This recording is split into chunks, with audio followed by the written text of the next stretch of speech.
preparing.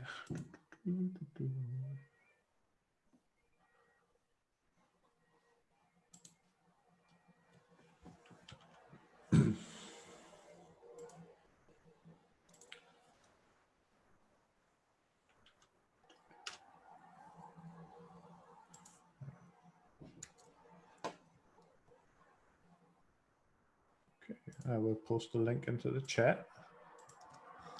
Yeah, Zoom There you link's go. up for me. I've got it here as well. All right, nice.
All right, we'll get started in just a few seconds.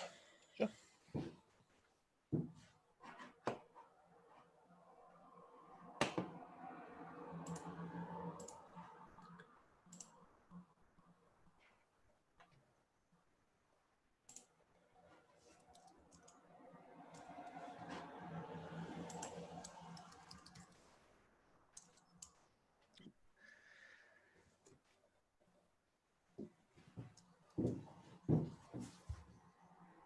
All right, welcome everyone.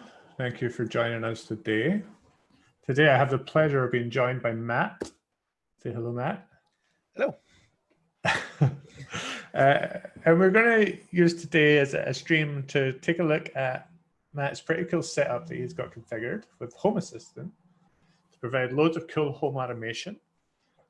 And we're also going to take a look at some of the integrations with Home Assistant so that we can see how InfluxDB becomes a part of that setup.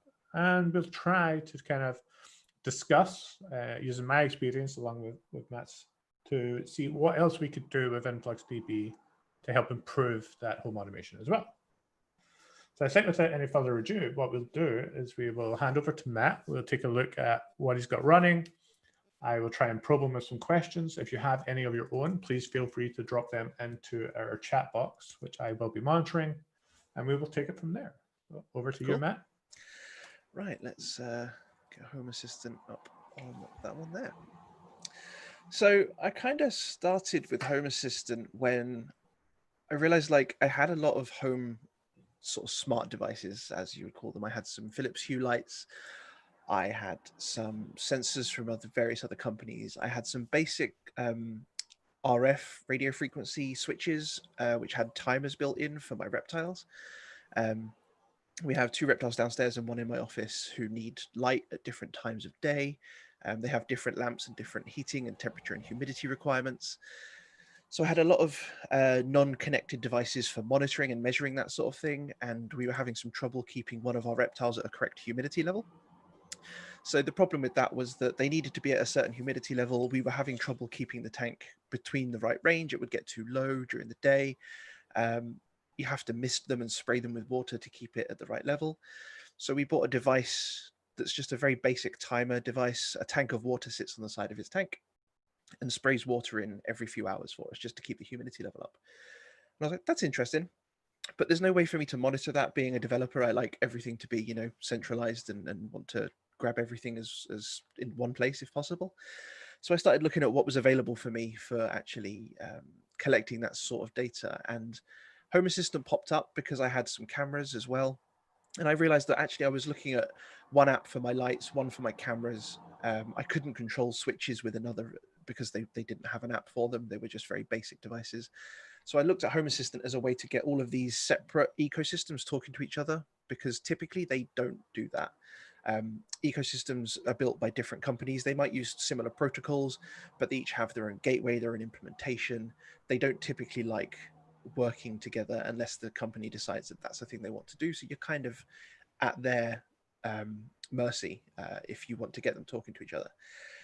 So I looked at Home Assistant as a way to centralize it all. I can now have one app to monitor my switches, my lights, my temperatures around the house for my reptiles as well, and control them is where I started. Have buttons for clicking and nice dashboards for everything. And now I'm sort of in the stage where I'm moving towards less control and more automation. I don't want to have to do some of these things manually. It doesn't make sense for me to do that. So I automate it as much as possible so that I don't have to think about it and it just does what I need to do. So Home Assistant itself it's 4 kind of key components under the surface, the architecture of it. It's got an event bus, which is like the heartbeat of Home Assistant. You have a state machine that stores the states of various devices around your sort of platform or your home, and that can emit state changed events into the event bus. There's a timer that emits a new event every second into the event bus, so you can act on a timer if you need to. And there's a service registry that allows devices and components and platforms and all the different integrations that might exist. They can register a service with the service registry that can both react to call service events when an event happens that says, hey, call this service and perform this action. And then when it's done that, it will push an event back into the system to say, hey, I called this service. So you get an event saying, hey, light system, I'm going to call your service to turn this particular light on. It will go and turn that light on, update the state of the light, and then it will emit an event back into the system saying, hey, I've now called that service, and the state machine will update an event, put an event into the event bus and say, the state of this particular device has also been updated. So from a development perspective, it's something that a number of developers will be familiar with. It's an event-based system. You can put events in, you can listen for events and react to them. And that's a fairly sort of widespread pattern in the development world. So it made a lot of sense for me when I looked at it to say, actually, this looks a lot like some code I've written, the way it works. I've got a familiarity with this. I'm not jumping into something and not knowing what it is. On top of that, a large part of it can be configured through a UI, which is nice, but also behind the scenes, it's YAML and Python. So I can write Python scripts and execute those as I want to. I can execute command line scripts. I can configure stuff in YAML. It's a fairly friendly way of doing it. It's still fairly techy. I wouldn't expect someone without a background in some technical capacity to get to grips with it as fast, but I think that it can be done because the UI has improved recently, that a lot of it can be done without actually having to dive under the surface and into code. You can just click some UI options and it will work. So what's really nice about Home Assistant is it also provides a lot of developer tools. So as a developer, I want to be able to look at the event bus and the state machine and the service registry and sort of see what's happening with that. I've got a number of different devices connected. I've got devices from Philips Hue that are based on Zigbee, but act through a Hue gateway, which is a fairly common thing if you've got Philips Hue lights. I now have some sensors that are also Zigbee-based sensors, but they connect to a different gateway. I have some IKEA smart plugs, the trad-free model. They're also Zigbee, and they connect to a different gateway. So they're all the same sort of technology. I'm generally sticking with Zigbee as a technology where possible, but they all don't necessarily talk to each other, and that's kind of where Home Assistant fits into the middle. It fits into that section of application and ecosystem 1 doesn't talk to application or ecosystem 2, but they can both talk to Home Assistant, and Home Assistant can delegate between the two of them and control them independently. So with Home Assistant, I've got these sort of various devices connected. I have a number of, in Home Assistant, you have devices and entities. So a device might be a switch. So that device will have a state of on or off, or it could be a temperature sensor or a humidity sensor. So I've got one, just a little one here, that's it's an Aqara temperature and humidity sensor. So it will be one device, but within this one device, there are actually 4 separate entities. It will tell me the temperature, the humidity, the pressure, as well as the battery level of that particular device, so I can monitor battery levels and make sure that things aren't running out of battery on me, because Zigbee's a low power system, and a lot of the sort of separate devices are battery powered, which is nice because they can go anywhere, but you need to make sure you're keeping track of your battery levels, otherwise things stop working. So for example, with my reptiles, I have some temperature and humidity sensors for Mr. Hubble, which is one of my reptiles. And I've got a sensor here, and it lives within the sensor domain. And a domain in Home Assistant is the type of device that it is. So you'll have a sensor, or there will be a switch domain for outlets and plugs that can turn on and off. There's a light domain.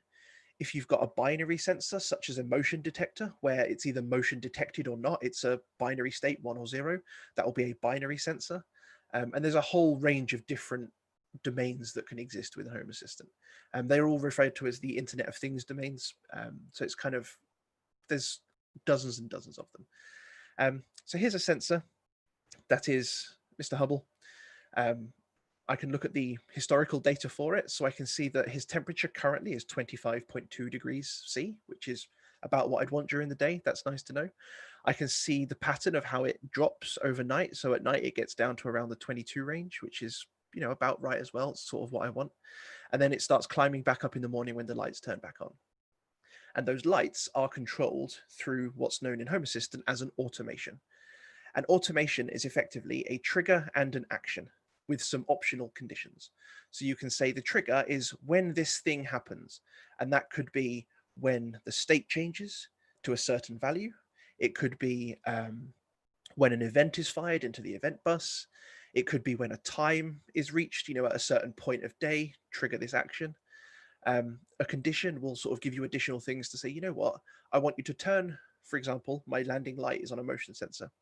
So I want you to turn the light on when you detect motion, but only do that after 9 o'clock in the evening and before 7 o'clock in the morning, say. So I can have these triggers that are acted on conditionally, and then they perform an action. And the action would be turn this particular light on. So automations are configurable through a UI, which is quite nice. I've got a number of automations here to do various different things. For example, if I look at my search for landing light, so turn on landing lights when motion detected. At the minute, I've just got it set up as a basic. When my binary sensor of my landing motion sensor reaches the on state, then I want you to trigger an action. So this is the trigger, and the action is, it has a different number of things. You can specify the type of action. So I could also call a service. I could say, when you detect motion, call the service and send a notification to my phone to say that you've detected some motion. But in this case, I've got, actually, I want to activate the landing light, and I want to turn on the light level and set the brightness to 10%, because in the middle of the night when I get up and go to the toilet, or, you know, nip downstairs for a glass of water, I don't want to be blinded by the lights turning on at full brightness when it's dark, because I've had that before when I forgot to configure it, and it was not a pleasant experience the first time that happened. So you live and learn. And then I've got a counter sort of automation to that that says turn off the landing lights when no motion is detected. And what that says is when the binary motion sensor reaches the off state for 5 minutes. So I don't want it to turn the lights off as soon as it detects no motion, because that could happen a few seconds later and it will be turning the lights on and off repeatedly. So after 5 minutes, if you haven't detected motion, then similarly, activate the landing light and turn it off. So this kind of goes down to the root of, I'm now automating things that previously I might have had a button for. You know, I could have had a switch that says turn the landing light on for 10%, but I'd have to remember to press it. If I'm tired in the night, I don't want to do that. And it's the sort of thing that can be automated to where you don't have to think about it anymore. So automations can pretty much do anything you want. We've got automations for buttons. So I've got a button here, and when I press it, I can have an automation run when this particular event is detected. I've gone down the route of configuring automations for things like this weird little cube. And this little cube emits events when you change the side of the cube. So if I change it from one side to another, it will emit an event that I can listen for and do something with. I've currently got it configured to change the scene of lights in my office so that when I turn it to a certain side, the lights in my office change. it's completely pointless, but it's really cool, and isn't that what development's all about? So I kind of figured that's a way to do something interesting with something that people might not be familiar with. And I've got things like Mr. Hubble needs a certain temperature. So if he gets too hot, I've got an automation that says, so he's got a sensor of his temperature sensor, and if it gets above 30 degrees, I want you to notify my phone that his temperature is too hot.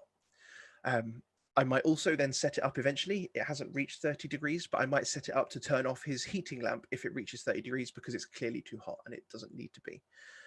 But for now, he's never actually reached 30 degrees. This would be like you don't want it to be there for more than, half an hour. So this is a do something about it, but it's never reached that level yet. So this is just in case of emergency, let me know that something needs doing. So this is kind of the core of it. It's basically just different configurations of when this happens, take this action and do this other thing. For me, it's kind of a bit like Lego. You've got this core set of Lego blocks, and it's kind of up to you how you assemble them. You could do something as simple as when a button is pressed, turn on a light. Or you could say when a button is pressed and this other sensor is at this particular state, then alert this device, turn on that light, play this media over here, for example. I have one set up for my doorbell. My doorbell is a Zigbee button that when you press it, broadcasts the doorbell sound through my Google Home systems and then sends a notification to my phone to tell me that someone's at the door. And the reason I put that in place was because I'm upstairs at the back of my house in my office, often wearing headphones when I'm working. And if the doorbell goes, I never hear it. So I needed something to kind of alert me that, hey, someone's at the door. I could potentially have it also trigger camera recording because I've got a camera that looks over our driveway. So I could say, when someone presses the doorbell, tell me that someone's at the door, record a video, and store that on my server somewhere. It's kind of up to you what you want to do with it, and that's the flexibility and the freedom of Home Assistant. It's also part of the downside in that you do have to configure everything yourself. Previously, when I've used systems like Philips Hue and whatnot, there's nice apps that you can go in. They're generally pretty slick. They've got a lot of stuff built in where you can just click a few buttons and it will set something up. But the problem with that is that then you're limited to what they want you to do. With this, if it doesn't do what I want it to do, I can probably write some Python to get it to do that for me under the surface. And I've actually written a couple of custom Python scripts that allow me to interact with my cameras to turn on and off motion detection, because that wasn't something that was built in. So I wrote a Python script that will parse the camera response to tell me whether or not motion detection is on or off, so I can detect that in a sensor and have a look at it.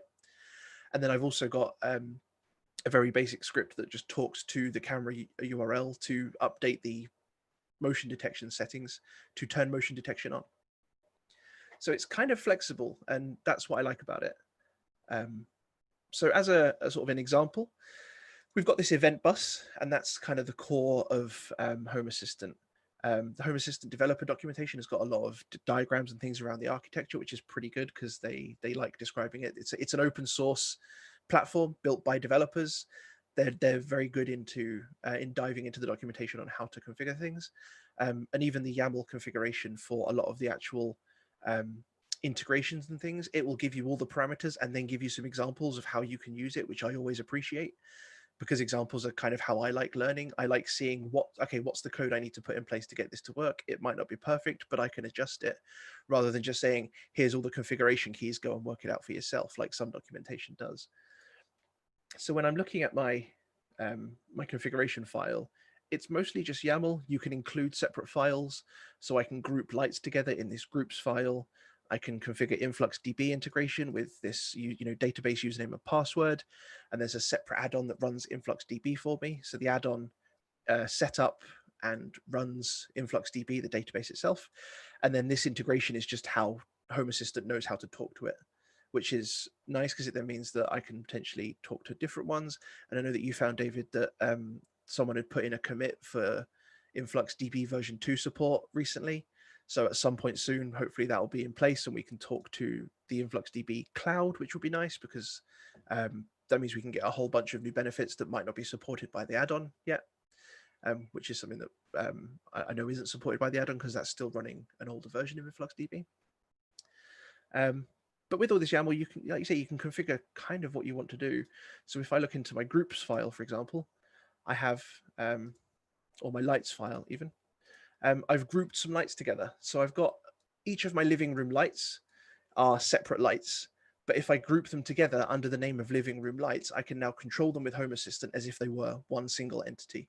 So I can say, turn on the living room lights, and they will act on all of those lights within that group as if they were one. I don't have to go through and do it for each of the lights within there, which, for example, in my office, when I have 7 lights in here, would be a bit of a pain to have to go through and update each one of them every single time. So I've got them just grouped together as a single entity. So like I say, we've got this event system that's the core of Home Assistant. And this particular switch, for example, is connected through a gateway known as Decons. And it's a piece of software and a piece of hardware called a ConB2, which is a little Zigbee gateway that's plugged into the USB port on my Raspberry Pi that runs Home Assistant. What that then allows me to do is connect Zigbee devices to that gateway and then listen to events from that gateway whenever something happens. So I can listen to events. If I filter these by Decons event and start listening for any Decons events that come through, if I click this button, I will get an event that appears that says what the event type is. So I've got a Decons event, what the data of that particular event is. So I get the ID of the device that it came from, and I've named this stream switch. Unique ID here, and an event code. Now the event code can change depending on what happened. We also get the time that it was fired down to, microseconds level. So we get very, very high accuracy on that if that's something that you needed. Now, the nice part about this is that this particular switch can emit multiple different events. If I single press it, I get event 1002. If I double press it, I get event 1004. And if I press and hold it, I get event 1001 when I press it, and event 1003 when I release the switch. So there's potentially 4 different events that I can react on here. In reality, it's only really 3, because press and hold, you get 2 events for, 1 for down and 1 for up.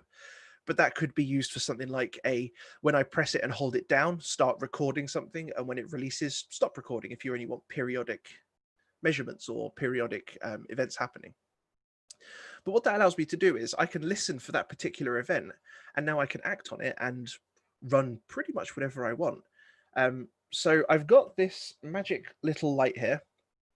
This is a Philips Hue Go. It's a Hue controlled Zigbee light bulb. It's a little bowl. It's rechargeable. It lasts a couple of hours on battery, and it can also be plugged in. And I usually have this up on a bookshelf in my office for some accent lighting, because I'm a nerd and I like having all that sort of lighting all over my office. So with kind of these 2 devices, I can now get this button to do something with this light. And for the purposes of this sort of quick demo here, I'm basically going to say, when this button is pressed, flash this light. And that's pretty much all we're going to do. But configuring that is actually really quite simple once you've got into it. So once I've worked out that the event for pressing this button is event 1002 on my stream switch, I can go to my automation system, and I can say, click a little plus button down here to say, create me a new automation. And I've got some automations here, and they've built this Almond system, which is like a voice assistant that can try and guess what it is you're trying to do. So you can type out what you think you would like it to do, and it will try and put the automation together for you automatically. In reality, I haven't had a lot of luck with that, so I tend to skip past it and just go straight to the creation of it myself. So I'm going to give this automation a name, and this is when the stream switch is pressed, flash the bowl light. And that's the name we're going to give this. So the trigger type for this is an event, because I know I'm listening for a stream switch event, and it's going to be event 1002. So I say the trigger type is an event, and the event type is a Decons event, because that's the platform that's running this system, and that's the type of event that I'm listening to. Now, this is just YAML in here, so I'm just going to paste in what I had before.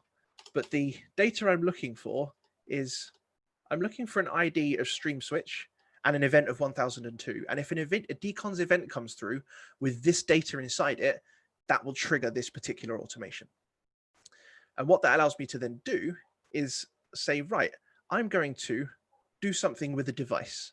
So the device I'm going to do is my Bookshelf Go, is what it's called, because these are the Hue Go lights. I probably need to rename it to bowl because that's what I refer to them as. But this is the light we're going to be working with. And the action here, I can specify, I can either turn it on, turn it off. I can toggle it. So if it's on, it will turn off. And if it's off, it will turn on. I can increase the brightness, I can decrease the brightness, or I can flash it. And in this case, we're going to flash it. And what that will then do is that will say, right, when this button is pressed, an event will get put into the event bus. It will then, this automation is then listening for that particular event. And when it does that, it will say to the event bus, hey, I'm going to put an event into you that says you need to call the light service on this particular light, and you need to flash that light. And that's what will happen is it will go into the event bus, put an event in, the service registry will be listening for one of those. That service, the light service, will pick it up, pull the event out, say, I need to flash that light for you, and it will flash the light for me. So once we've saved this, in theory, now all I've done is I've put some YAML in. Behind the scenes, this action down here is also just YAML. We can specify the device IDs, the domains, the entities, and the type of thing we're doing with it. So you can still edit YAML if that's something you want to do, but ultimately you can just configure it through the UI for the most part. So now this is set up. In theory, when I press this button, this light should flash. And it's not. So the joys of all live demos, let's see if we can work out what's happening. So if I go back into my event system and I start listening for Decon's events, if I listen for this particular event, I'm still getting stream switch 1002, and I've pressed it and the light has now flashed. What's probably happened there is when you save an automation, you need to reload the automation system within Home Assistant. If you do it through the UI, it does that automatically for you, but it can take 30 seconds to a minute to do that for you. So I think actually what was happening is the automation system was just reloading in the background. So if I press this button, this light now flashes. I can press it again, it flashes again.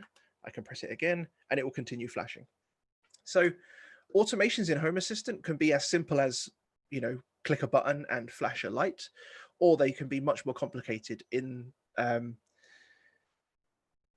sort of, actions that they perform. I have one set up so that when we leave home, it will turn off all the lights for me because my fiance gets really annoyed that I leave the lights on all the time.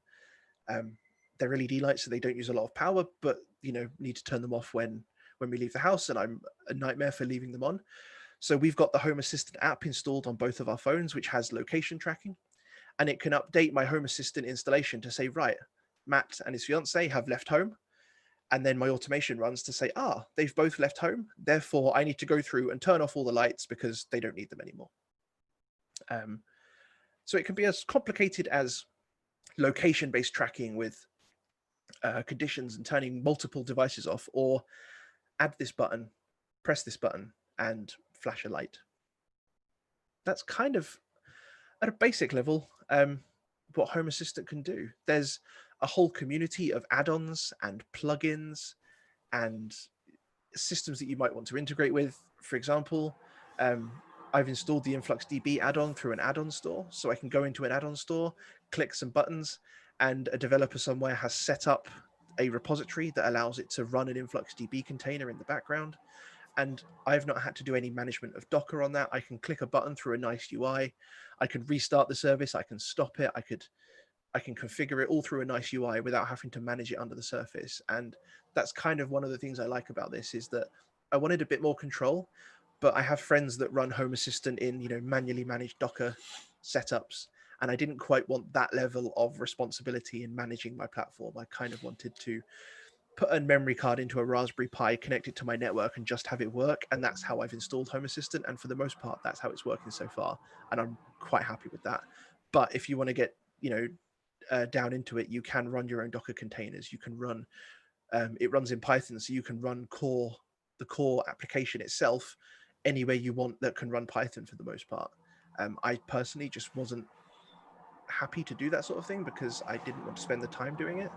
And I didn't really realize that actually I don't need to do that because I don't think I would use any advanced functionality of that. So I've not bothered. And so far it's worked out okay. Nice. So I have a kind of one question that's popped in my head right now is that, obviously I want to get this up and running on my house now. I think Home Assistant seems pretty cool. So I install it on, I've got a micro server in the corner. I get the containers running, and I go out and buy a new Hue bulb.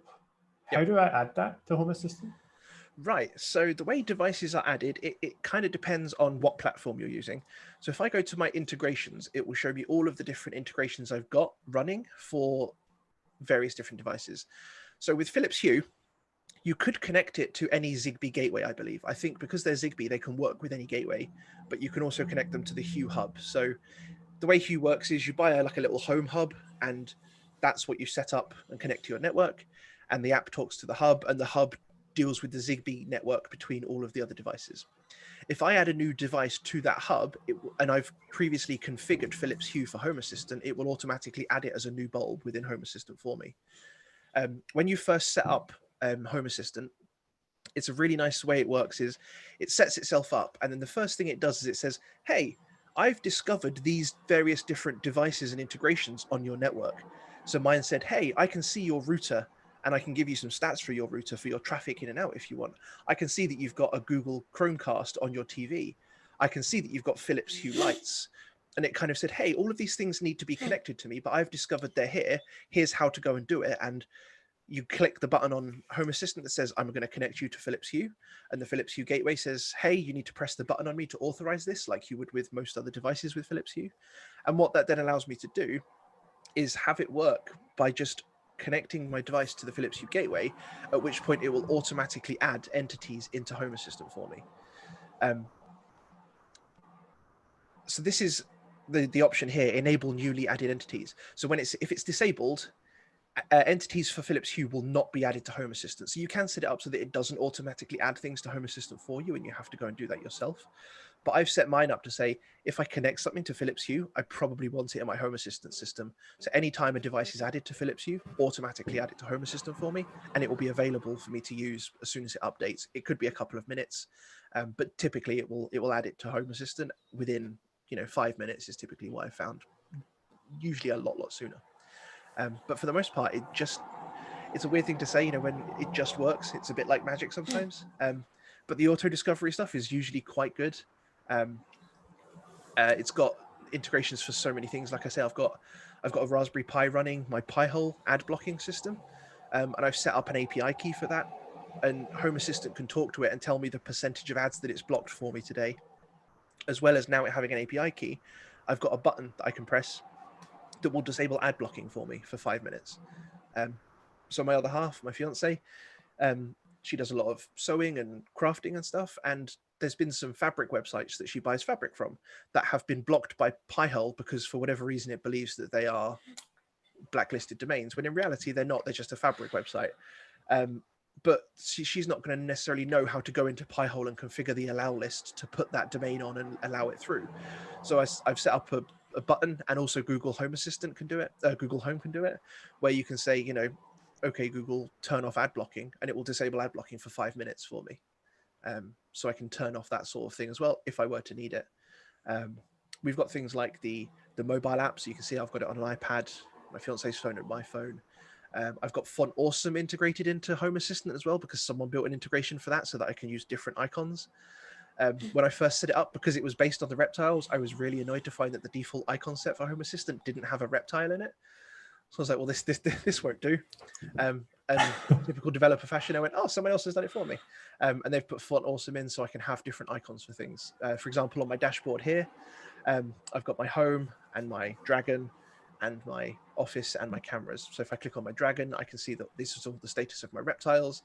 So I can see their temperature and their humidities where relevant, and keep track of their statuses, as well as the insects that we're keeping as well.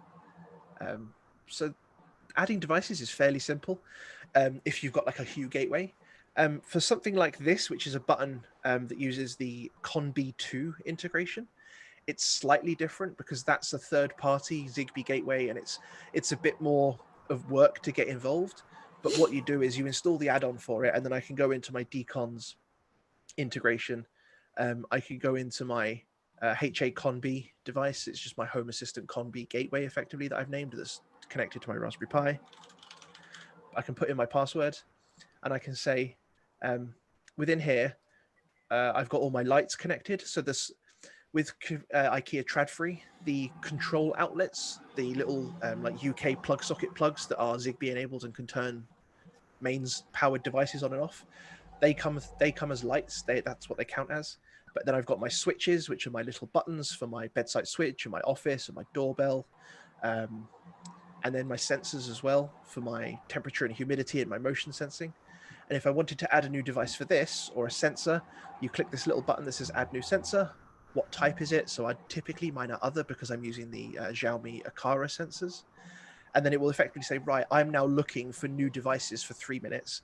And you press the pairing button on the device, it will appear here. And you can say, cool, connected, connect this device to me. And it's then paired to your gateway. And it will just then within a few minutes be available within Home Assistant as well to use. So depending on what device you're using can depend on how to configure it. But for the most part, it's not too bad. I haven't found it problematic in any way. The biggest one was just, these can take some time. If I'm adding, 8 of these, it can take me 10 minutes because I've got to sit and press one and then wait for the next one. And but I don't know of any way that they would solve that because that's going to be the case no matter what ecosystem you're using. Okay, perfect. Very cool setup. So these little graphs we've got here, they're not being delivered by InfluxDB, is that correct? Not currently, no.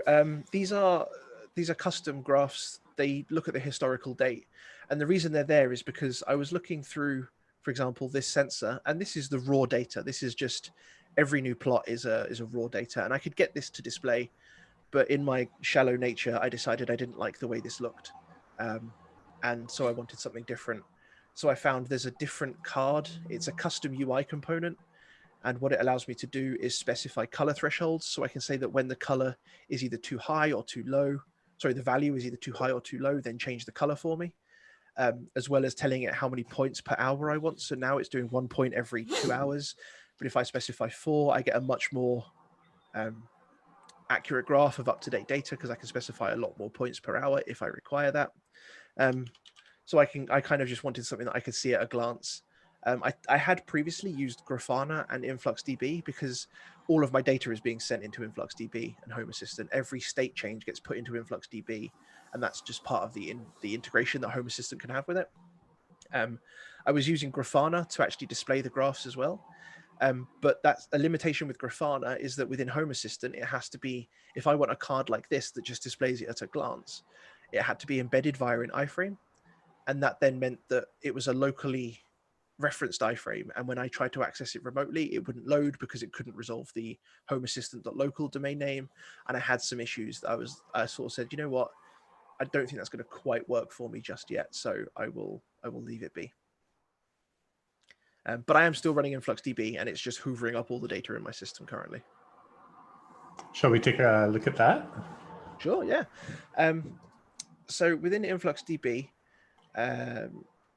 Home Assistant kind of pushes stuff to it however it wants, really. So I've got it set up using the Autogen retention period. And the measurement is a percentage, for example, for a humidity sensor. So the humidity sensor for Mr. Hubble, I want to look at the value, and it's within the percentage measurement. This is kind of the query over the last 24 hours.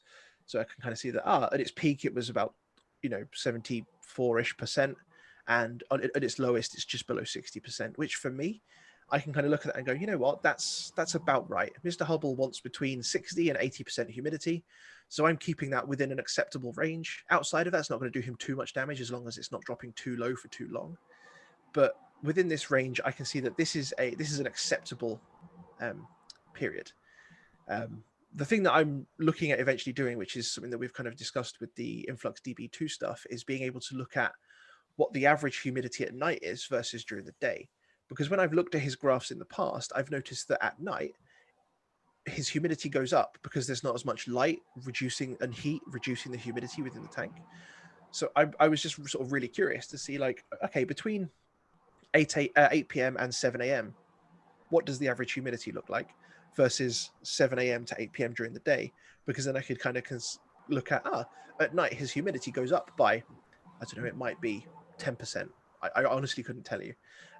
But that then could potentially give me some more insights into how I might want to control his humidity, his misting system to keep the humidity up.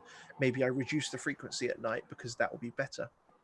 I could set it up to be sensor based, but at the minute it's a device that's got a timer built onto it. It's not actually connected to any of my home automation stuff because we haven't sort of looked at that as an option yet. But yeah, similarly, if I want to look at the temperatures for someone like Mr. Hubble, I can go to the degree C measurement, look at the entity ID of Hubble temperature, and I can see that over the past 24 hours, he's had a maximum temperature of 26.2 and a low temperature of 21.8, which to me, again, is about right. That's what we're looking for when we're keeping reptiles.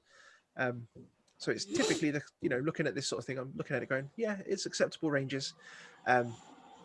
And yeah, InfluxDB has just been hoovering up the data for me, which has been nice because I didn't have to do an awful lot to get it working. I installed the add-on, which set up InfluxDB for me. I set up a user, a database, and a password, and then I configured it in my integration, and Home Assistant just sort of went, yep, I'll do that. And it's been submitting all the data to InfluxDB in the background ever since, really. Nice. Yeah. Okay, so why don't we talk about the problems we had? So we did discuss the query that Matt wanted to run on his data. Now, I guess what's important here is that the add-on that you're using only deploys InfluxDB 1. Yes, So correct. it's not deploying InfluxDB 2.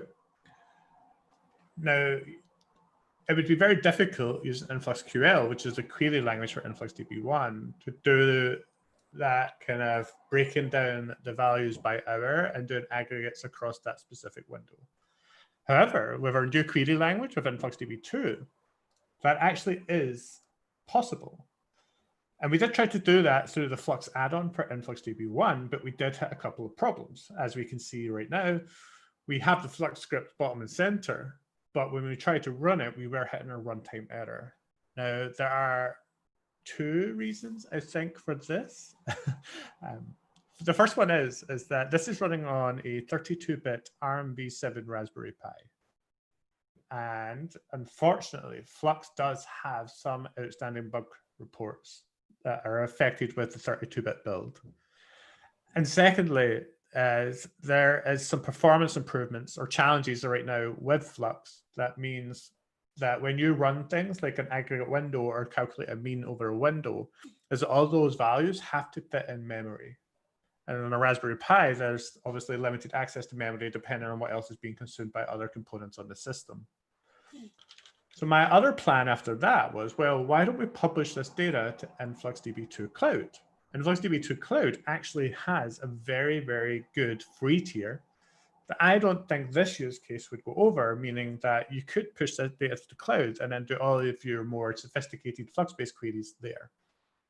However, in fact, if you don't mind, Matt, I will just take over the screen now. Sure, go for it. And we'll take that one. You see my screen okay? Yep. Awesome. Okay, so my plan was we could just have this right to InfluxDB2 in the cloud as well, using that free tier. Unfortunately, the pull request that adds that support to Home Assistant Core was only merged 11 days ago and hasn't been promoted from the dev branch yet. So as much as I would love to show you how we could do that query in Flux with Matt's actual data, unfortunately, that's not going to be the case. So what I am going to do is run through a slightly different example, but going to highlight the function that is needed to accomplish what Matt wants. So I actually didn't realize this function existed. I spoke to someone on our docs team who was like, yeah, we added that recently. And I was like, perfect timing. Every day's a school day, right? Exactly, all the time. I mean, Flux is evolving so quickly. And in fact, I think there's been 62 releases in the last 12 months. So continually working on performance.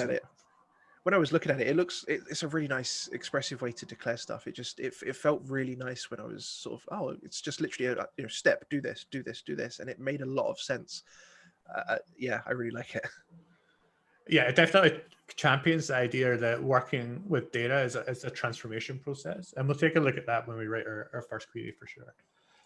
But I found out just yesterday, we have access to this hour selection, which actually allows us to filter all of the values, introspect the timestamp on those metrics, and then filter them to the specific windows that we want to analyze. Now, because I don't have access to Matt's data, I do have access to something I've been working on recently, which is a tool called Git series, which will process all of the ref log inside of your Git repository and store that in InfluxDB. Now, just so we have an understanding of the kind of data that we're working with here, we're going to take a look at the overview dashboard. And this analyzes all of the commit points written to InfluxDB. And this is calculating an aggregate window, which means it's breaking down all the commits into monthly windows, because that's specified by this drop down here. And then it is doing a count of the commits within that window. So we can see here that in the 1st of September 2019, there were 108 commits to one or more repositories that were being analyzed. We have a total count and we have the mean commits per window. So on average, every month, the repositories that we're analyzing have around 75 commits. And because all of this is in InfluxDB, we can actually do further breakdowns. Now, I'm only analyzing one repository, which is our Telegraph one. So the breakdowns are almost useless. But we can also break it down as well as commits to the number of contributors in the project. We can see that Telegraph, has a pretty consistent 3 to 5 people contributions. We have release information and so forth. It even breaks down the Git series analysis, the extensions, to try and guess which type of code and files are inside the repository. So we can track all of the modifications to Go files over time. We can see Markdown. We can see how the documentation is evolving with the code and any other languages that sneak in. So we've got some TOML, comp files, protobufs, etc. We can break that down even further just by saying, show me all of the Markdown files. Maybe I want to know who writes the most amount of documentation in this repository, and we can see the number of commits in the name. So it's just a nice visual way of understanding what is going on within your Git repository. But to come back to Matt's query then, so if we click configure, what we have here is our Flux Explorer kind of view where we can write out the Flux query and get a real-time visualization of what's going on.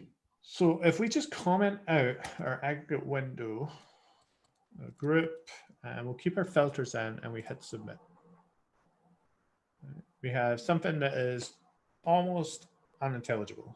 If we drop down to the raw data, we can actually see each of the commits, the message that was sent with the commit, and we can see who submitted the commit and to what repository.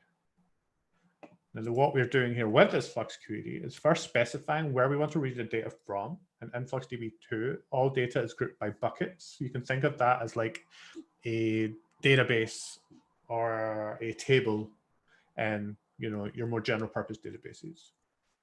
We then provide a range. So we're using the pipe forward operator here. If you're familiar with Elixir or F#, you might be familiar with this, but it just means take the result of this from function call and pass that in as the first parameter to our range.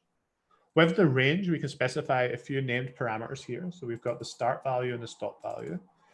Now, what's cool is that this will use the variables provided by the dashboard, which gives us a start and stop time range here. Not only that, we could remove that and use duration literals. And I could say, show me 1 month, 1 year, and so forth. Once we've pulled out all of the points from the bucket in that range, we then want to filter it to only see the information that is relevant to our query. So here we're analyzing anywhere where the measurement is the commit and the field is the message. Now, something that Flux does that people normally get tripped on at the start is that we actually get something called tables back. And you can see this number kind of incrementing on the left all the way up into the hundreds now. And that just means that we're getting a few hundred tables back. And that is based on the group key. So by default, it's going to group on any tag within the database, which is going to be the author, I believe, which means if I come along here, scroll down to number 1, oh, we still got the author is the same. What else is on the group key? We'll scroll down a bit more, keep going. All right, so we do have some different offers, but the group key is different. We're just going to modify the group key anyway, it doesn't matter. Now, these tables are great when you want to be able to say, in fact, let's bring this group in. We're going to add a column, and we're going to actually group by the author. So the field itself, it's actually called author email. And if we run that again, we're going to get less tables. And this time it will actually be grouped by the author. We've got table 0 is Daniel, who is the main contributor. And we go down to 1. I really hope we don't see Daniel. Oh, we do, but it's a different email address. Good. I wonder if that's what I missed last time. So we modify the group key and we get back a table per group, which is really useful because it now means that I can actually count the number of commits by email address. But that's not what I want to do right now. So what I'm actually going to do here is I'm going to flatten the table so that I can do some analysis of all the commits without any group key. So if I group that now, we'll see that we only have table 0 with all of the commits. We then want to do something. So did we cover your query, Matt, or have I just kind of skipped past that? I think we briefly covered it, but I was essentially looking to get the average humidity between 7 a.m. and 8 p.m. and 8 p.m. and 7 a.m. or maybe 8 a.m. like a 12-hour period, basically to compare nighttime humidity levels versus daytime humidity levels as an average. Awesome. Yeah, that is correct. So we're going to try and do the same thing here, but with commits. Now, I know that most of the contributors and maintainers for Telegraph are in the US. So we're going to try and break down these commits using the hour selection function. And we're going to try and compare UK morning and afternoon versus US morning and afternoon to see how many commits we get across those two different regions. So what I'm going to do is first just assign this as a base. So in Flux, I can take any stream of tables and just store them in a variable so that I can reuse them again. And I'm going to pipe this base into the hour selection. And we're going to specify a start time of 9 a.m. and a stop time of noon. And what we want to do is then aggregate window over that, and we're going to do a count. Now, the duration that we want to use here will be on a daily basis. So we're pulling out all the commits. We're filtering to only those commits between 9 and 12, but we are going to calculate a daily commit count for that. And we're going to yield this to the graph as UK commits, like so. And if we copy this, we can reuse base, only this time, we're going to say that the US starts the day around 4 p.m. And we'll count their commits until 9. That's about, oh, that's 8 to 1. We're going to do 17, which is 9 a.m. This is me revealing how bad I am at math, till noon, if we go by San Francisco time. Using the same aggregate window and then yielding as US commits. And if I run this, we should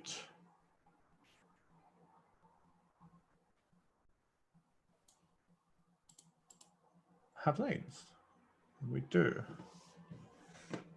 Okay, so let's not do a day because there are going to be days where there are no commits. So let's amplify this a little bit and do a month-by-month breakdown over the last, because the range here is 2019, January 2019 till today. We're talking 18 months.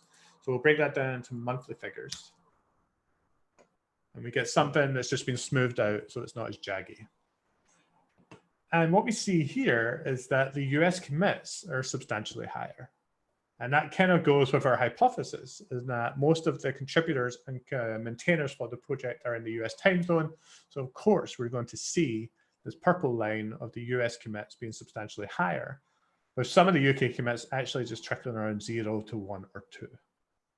So that's how we can use the hour selection function within Flux to break down the commits, or if it were, the temperature and humidity sensors within Mr. Hubble's tank. Cool. That all makes sense? Yeah. Awesome. All right, I won't save this. So we'll stop sharing. We will quickly see if there are any questions. I don't think there are. Is there anything you would like to go over before we finish up for today? Not particularly. No, we were sort of going over it yesterday. Just the ability to pipe into different functions to say, give me the. I want a window. Now give me the mean. There's a function that combines the two that says it's an aggregate window. To just simplify it was like, that's really nice. Like this, it was pretty slick to know that this is just something that makes it that little bit cleaner and simpler. And having tinkered with a little bit of Elixir before, the pipe forward stuff was nice to see. Like that was probably one of my favorite things in Elixir, was just the ability to just run through transformations. Do this, transform. It does make a lot of sense when working with data. Yeah, it fits the model really well, and it's the way that you would work with data. If you were writing it down or any other kind of crazy math that you were doing. And I think what's really cool about Flux is that what I've used it for there is to speak to InfluxDB. But there are actually data sources that speak to MySQL, Postgres, SQLite. It can consume CSV data, so you're not really confined by using Flux to only data in InfluxDB. And loads of possibilities. It's still really early, but I'm really impressed with what I see with Flux, and the team is continually making it better, which is great. That's cool.